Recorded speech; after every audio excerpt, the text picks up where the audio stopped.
Something that we've always said, and we've always had as a goal, is that you would play your in-game character as if you were really in combat.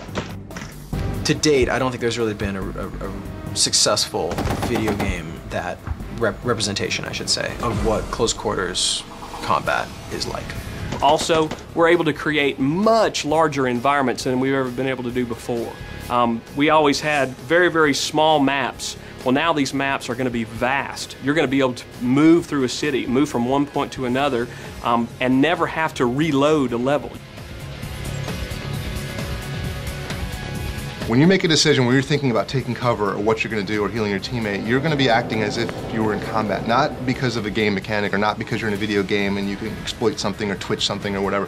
It's how would I do it? Would I go prone?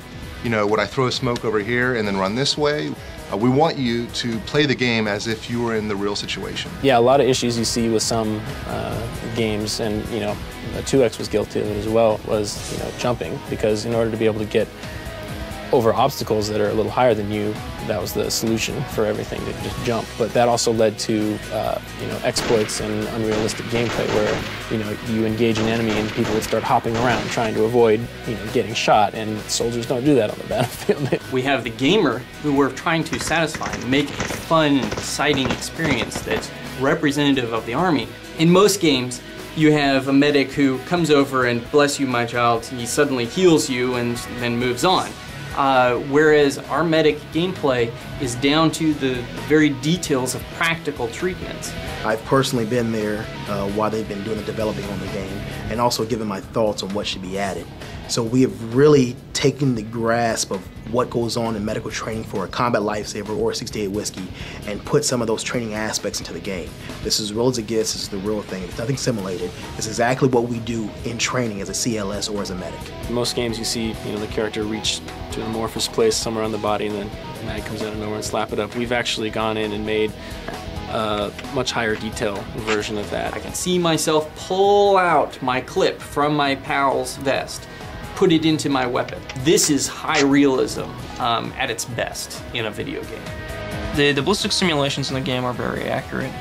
The data that we've acquired is real-world data, and not to mention the experience from the designers, actually firing the weapon systems, and the SMEs telling us how it should be. This game has a level of authenticity that's brought to it by our subject matter experts. An SME is a subject matter expert. We have access to active duty soldiers who are still going on deployments, and they are in the living, breathing Army, and they know what's the most up-to-date information.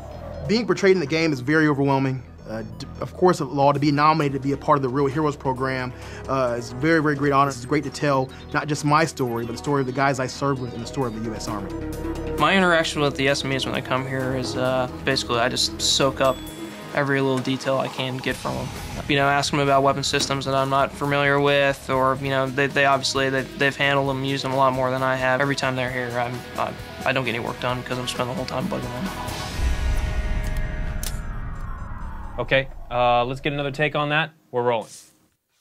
Well, the sound in America's Army 3 is authentic. Outstanding! That's the kind of effort I'm looking for.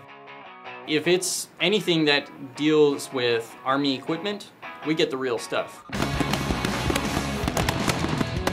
Having a sound booth and having a wide variety of gear that we can take out into the field for recording allows us to bring in actual drill sergeants, actual soldiers, and we can go out into the field to a range, set up mics, and record real weapon sounds.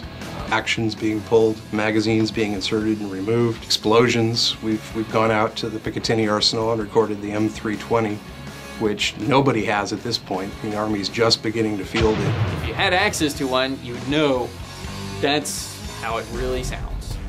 I want 110%. Huh? Go, go, go!